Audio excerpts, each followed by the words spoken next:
How did Guy de Maupassant develop his mental illness? How did Lincoln suffer from heart disease? How did the blind musician Bing lose his sight?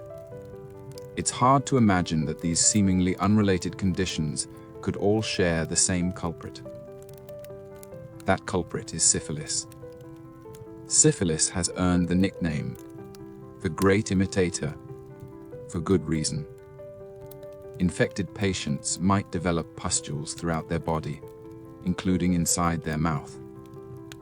Their skin could ulcerate. Their hair might fall out.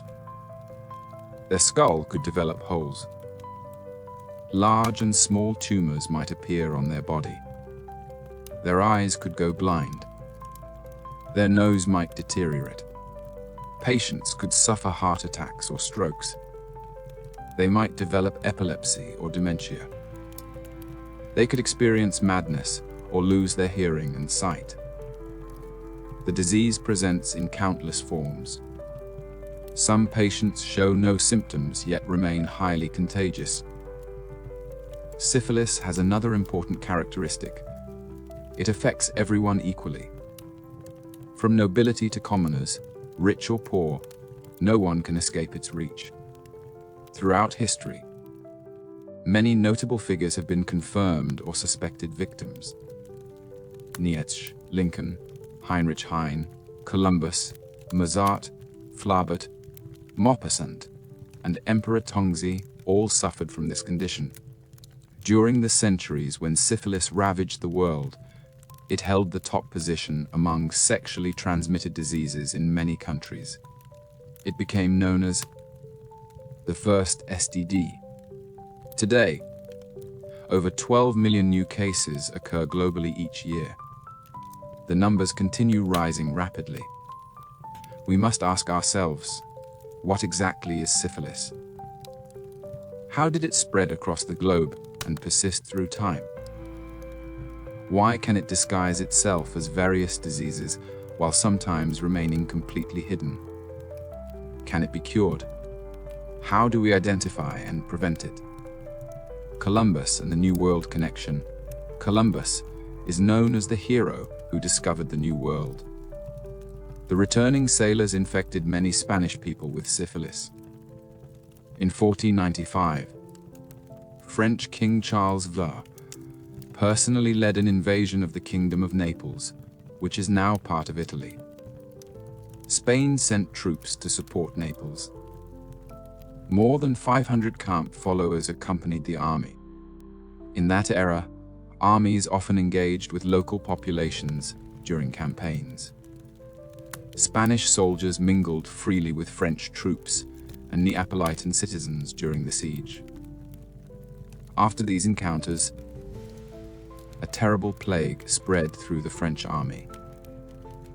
Patients developed disgusting pustules starting from their private parts and spreading across their entire body. The pustules soon burst and ulcerated, causing soldiers to lose their fighting capacity. Charles Viceroy had the honor of becoming the first king to contract syphilis. 3 years later, he died after hitting his head on a door frame and suffering a stroke. He was only 28 years old. The European spread after the war ended. Mercenary soldiers in the French army returned to their home countries. Those who went back to Poland, England, Hungary, and Germany each brought syphilis with them. In just 10 years, syphilis had taken root throughout Europe. Since no one understood the disease's origins, every country blamed their neighbors. Most European nations called it the French plague or Gallic disease. Angry French people called it the Neapolitan disease. Russians said it was the Polish disease. Poles said it was Germans, coined it the Spanish itch. Eventually, it was elevated to religious terms and collectively called the Christian disease. Or throughout the 16th century, French plague, dominated as the most common name for syphilis. When the disease reached China, it was first called Guangdong sores, because syphilis initially spread to Guangdong province from India.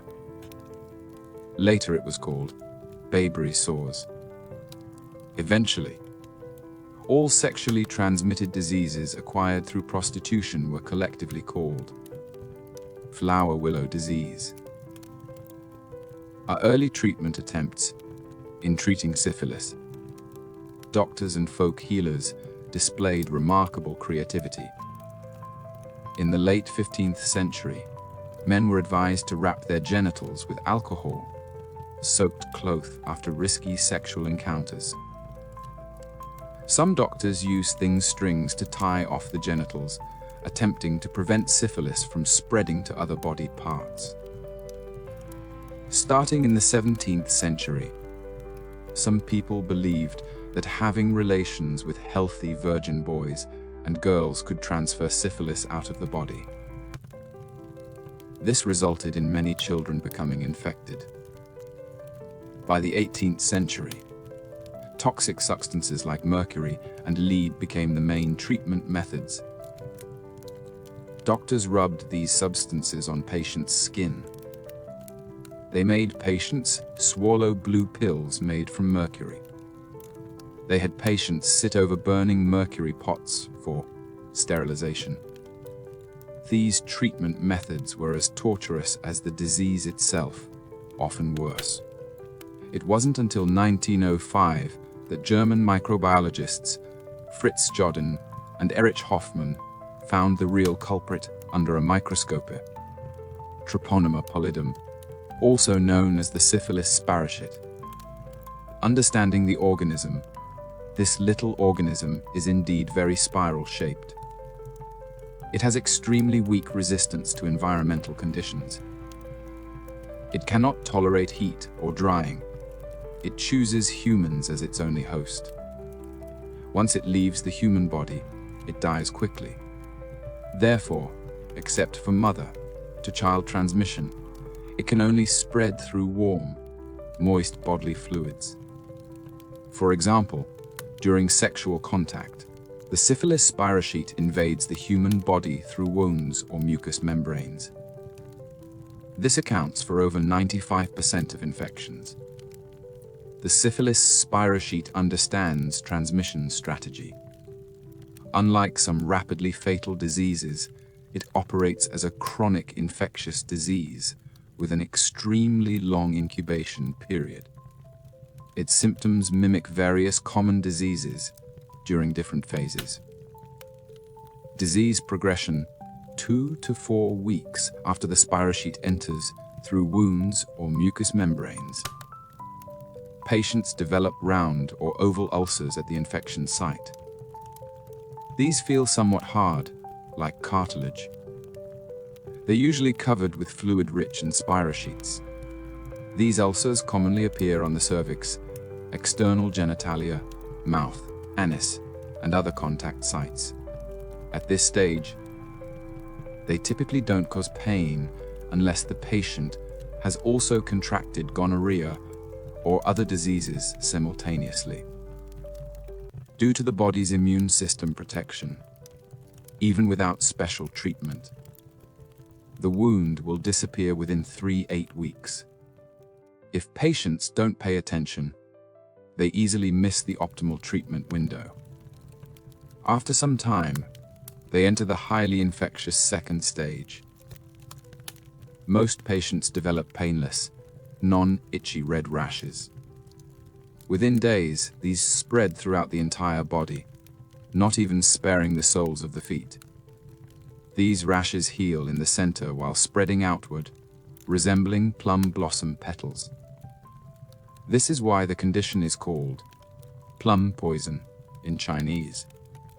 Spots also appear in the mouth, throat, and on the lips, secreting mucus containing spirachits. Patients may also experience fever, headaches, weakness, and hair loss. Within weeks to months, the rash disappears. If patients continue to ignore the condition, They may enter the third stage years or even decades later. This is the most dangerous phase.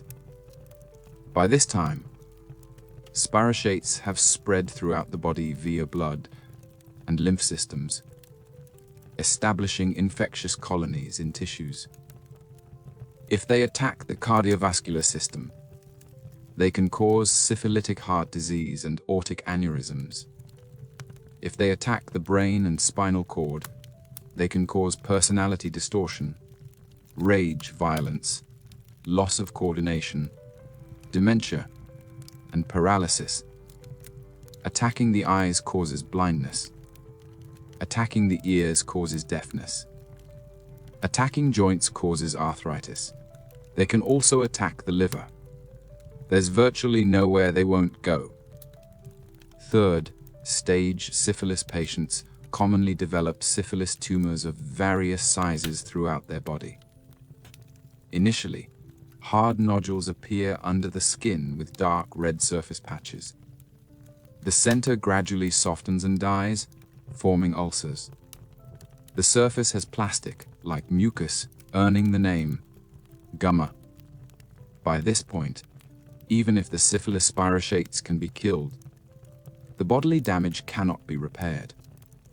Treatment breakthroughs. After finding the culprit, human treatment of syphilis gradually got on the right track.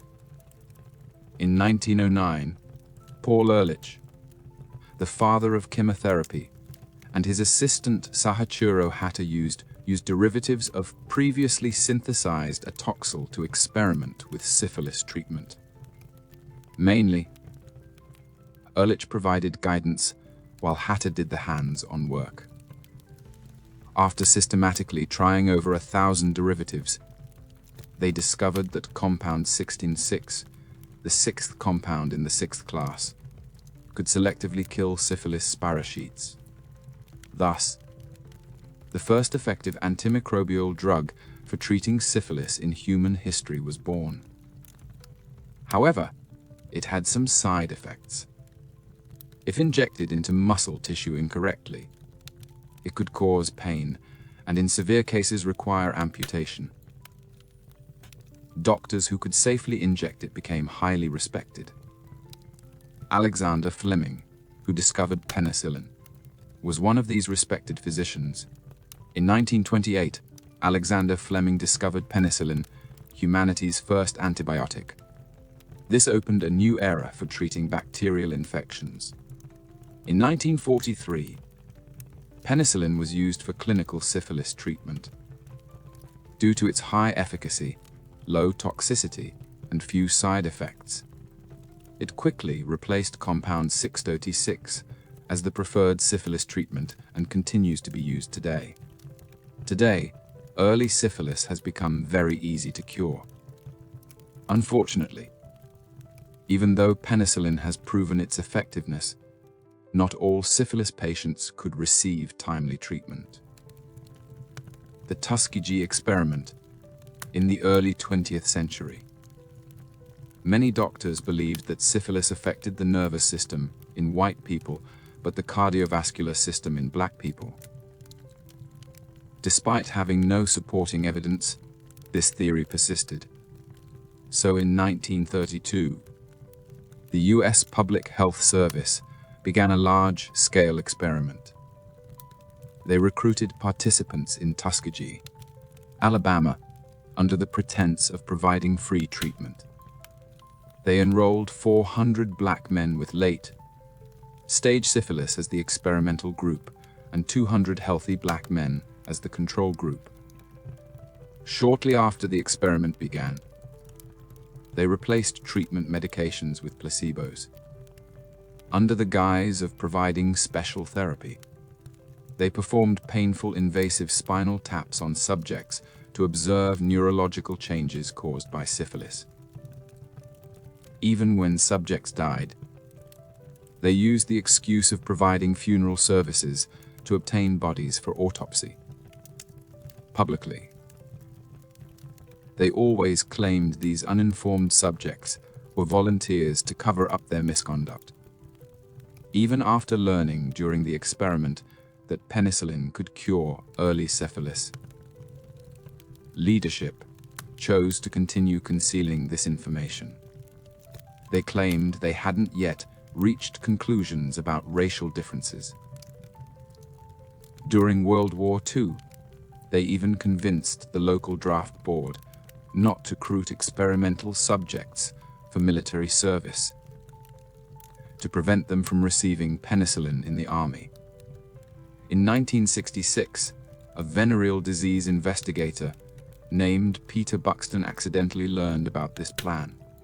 He tried to convince the Public Health Service to terminate the experiment, but was flatly refused by leadership. So in 1972, he went to the media. After the exposure, it became front-page headlines across America. In March 1973, the experiment officially stopped. By this time, 30 years had passed since learning that penicillin could effectively treat syphilis. One project leader had said, "After this research is completed, we will either be covered in mud or crowned with glory." The result proved to be mud. As stated in a medical textbook, science without humanities is callous. Humanities without science is arrogant. The Tuskegee syphilis experiment became an important case study in medical ethics and ultimately led to the establishment of numerous regulations. Modern prevention and treatment. Although syphilis can now be completely cured, everyone should know that after syphilis infection, specific syphilis antibodies remain in the body for life. This means that once infected, a person carries this marker permanently. Additionally, some patients have latent syphilis. They show no symptoms but remain infectious. This can only be detected through syphilis blood serum tests. Therefore, safe practices are essential. Using protection helps protect both yourself and others. If someone becomes infected with syphilis, they should seek medical treatment immediately. Don't hide the condition or miss the optimal treatment window. When seeking treatment, visit the dermatology and venereology department. Some hospitals may only list dermatology, but sexually transmitted diseases actually fall under the broader category of skin diseases. During syphilis treatment, patients must follow medical instructions and complete the full treatment cycle. Don't assume you're cured just because symptoms disappear or improve.